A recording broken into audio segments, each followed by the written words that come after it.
Hello friends नोंथांमोना video मोनसे लानानै फैलायबाय दिनै नोंथांमोना भिडिअखौ नायलांदो जोबजासिम आरो चेनेलाव गोदानफोर हाबफैदोंब्ला चेनेलखौ साबस्क्राइब खालामना लाबानो जाबाय लोगोसे बेल आइकनाव थुना होबानो जाबाय जाहाथे जेब्ला आं गोदान भिडिअ आपल'ड खालामो अब्ला नोंथांमोननिसिम नटिफिकेसन मोनहैयो दिनैनि भिडिअआ जादों आं नोंथांमोननो आं जेसेबां दासिम उइथड्र खालामखो आं बेखौ नोंथांमोननो देखायनो नागिरदों आरो नोंथांमोना भिडिअखौ नायलांबाय थाबानो जाबाय आरो नोंथांमोना दासिमबो बे YBY खौ नोंथांमोना दासिमबो टेनसन गैयै फ्रिनो दासिमबो नोंथांमोना जइन जानो हागोन बेवहाय नोंथांमोना बेनिफिट खालामनांगोन आं बिदिब्ला नोंथांमोननो देखायनोसै आंनि उइथड्र हिस्ट्रिखौ आं नोंथांमोननो देखायनोसै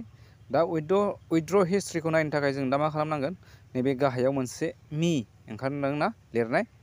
हम मार्केट मेसेज फाइन्ड मी बे गाहायाव राइट साइडनि बे गाहायथाराव मी होननाय मोनसे ओंखारदों बेखौ क्लिक खालामना होबानो जाबाय आरोना खेबसे दा आं जेरै क्लिक खालामबाय नोंथांमोना नुबाय जानांगौ दा आंनि गोजौहाय UID नाम्बार ओंखारगोन ओमफ्राय नैबेयाव नाम ओंखारगोन नामखौ आं एसे हाइड खालामना दोनबाय लोगोफोर ओमफ्राय नोंथांमोना नैबेयावहाय मायाव नायनांगोन आंनाव दा बेलेन्सआ दङ 15,681 बेलेन्स दङ लोगोफोर दा आं नोंथांमोननो देखायनोसै स्टेटमेन्टखौ आरोना आंनि जेसेबां माने दासिम दिनैसिम माने उइथड्र खालामनाय ओमफ्राय मालानि समाव आङो डिप'जिट खालामामोन बेखौ नोंथांमोननो आं देखायगोन ओमफ्राय आं दासिमहालागै बेसेबांसिम प्रफिट खालामखो नैबे आइडिनिफ्राय लोगोफोर दा जों फार्स्टआव जोङो मा खालामनांगोन नैबेवहाय लिरनाय दङ फाइनान्सियेल रेकर्डस बे फाइनान्सियेल रेकर्डसआव जों थांनांगोन आरोना आं दा नैबेयाव क्लिक खालामसै लोगोफोर नायलांबाय था भिडिअखौ जोबजासिम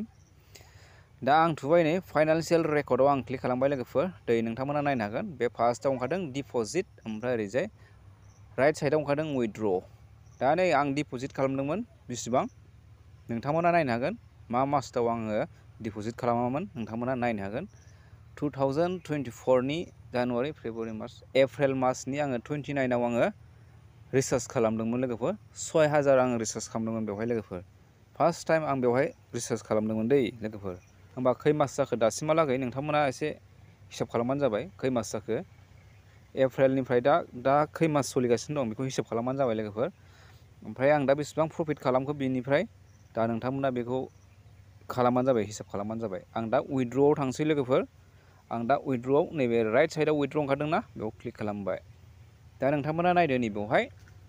आं बे एकाउन्टनिफ्राय खेबथाम जाबाय उइथड्र खालामनाया लोगोफोर नोंथांमोना नुबाय जानांगौ नै दा गोजौसिनाव दङ 6000 ओमफ्राय सेकेन्डआव दङ 6500 ओमफ्राय थार्डआव दङ 6000 टटेल बेसेबां जाखो आं दिनैसिम उइथड्र खालामनाया नोंथांमोना हिसाब खालामबानो जाबाय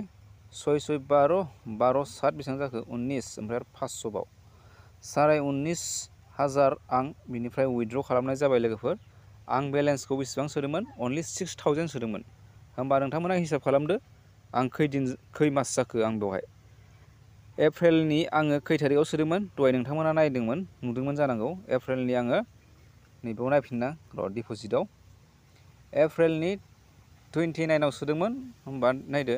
मेनिफ्रायनो हमना लादो जेनेबा मे मोनसे थांबाय ओमफ्राय जुन मोनसे थांबाय 2 मास ओमफ्राय दा दिनै खै थारिख जाखो दिनै खै थारिख जाखो 7 थारिख खोमा दिनै 7 थारिख लोगोफोर 7 थारिख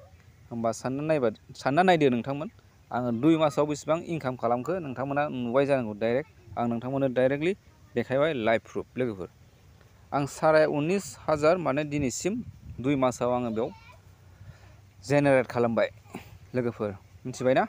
ओमफ्राय दा आंनि एकाउन्टआव दंबावो दासिमबो आंनि एकाउन्टआव नोंथांमोना नुदोंना नुवाखैथाय दानि फार्स्ट टाइमाव आं देखायफिननोसै बेगाव थांनानै लोगोफोर आं बेगाव थांनि हम स्क्रिनाव नैबेयाव नायबा नुगोन दासिमबो आंनाव नै 15,681 बेलेन्सआ बेयाव दङ दा नोंथांमोना मिथिबाय नङा होमब्ला बेबायदि नोंथांमोनाबो बेनिफ्राय जेनेरेट खालामनांगोन आर्निं खालामनो हागोन आरो नोंथांमोना जायफ्रा दासिमबो माने रिसार्च खालामाखै नोंथांमोना रिसार्च खालामनानै ला बेवहाय गिनांगौनि जेबो खोथा गैया लोगोफोर आं 110% बुंना होबाय नोंथांमोना दाबो रिसार्च खालामनो हायो आरो जुदि गिथारोबा नोंथांमोना मास मोनसेल' डिप'जिट खालामनानै नाय बिनिफ्राय नोंथाङा नोंनि मुलखौ उइथड्र खालाम जुदि गिथारोबा आरोना बायसान्सलि जेनेबा आं बुंना होनाय जाबाय नोंथांमोनसिम नोंथांमोना 20 दिन बा 25 दिनाव नोंथांमोना उइथड्र खालामनानै लाफिननो हागोन नोंनि जिसिबां माने नोङो डिप'जिट खालामदोंमोन बेखौ उइथड्र खालामनानै लानानै दोननो हागोन। ओमफ्राय माखासेखौ नोंथाङा बेयाव ट्रेडिंनि थाखाय दोननो हागोन। ओमफ्राय नोंथांमोनहा आरामसे बेनिफ्राय बेनिफिटखौ लानो हागोन लोगोफोर। आरो नोंथांमोनखौ आं बुंनो नागिरदों, दा बेवहाय मास मोनसेयावनो जुदि 30,000 40,000 खामायनो हायोबा आरो बेबायदि अबेहाय माने चान्स मोनबावनो, मौका मोनबावनो। दा बेनिखायनो आं नोंथांमोनखौ बुंदों, जायफ्रा दासिमबो माने जइन खालामनानै दङ ओमफ्राय रिसार्च खालामाखै, नोंथांमोना रिसार्च खालामनानै लाबानो जाबाय। लोगोसे नोंथांमोना बेहाय प्रफिट बेनिफिट खालामनो हागोन। आं लिंकखौ डिसक्रिपसनाव होनानै दोनदों, नोंथांमोना बेवहाय थांनानै डाउनलड खालामना लाबानो जाबाय। आं लिंकखौ होनानै दोनखादों आरो जायफ्रा दासिमबो खालामाखै खालामना लाबानो जाबाय आरोना। स' आङो भिडिअखौ बारा गोलाव खालामनो सानला लोगोफोर, आं दिनैनि भिडिअखौ बेखिनियावनो दोनसै। आरो मोनसे खोथा बुंनो सानबावदों, ओमफ्राय जायफ्रा रिसार्च खालामो नोंथांमोना मोजाङै रिसार्च खालामनानै लाबानो जाबाय आरोना। बेवहाय सोरनाबा प्रब्लेम जायो रिसार्च खालामनाय समाव,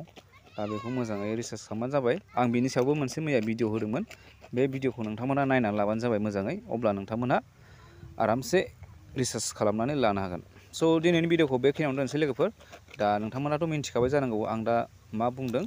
दिनैनि भिडिअआ बेनोसै। गोजोन्थों, बाय बाय।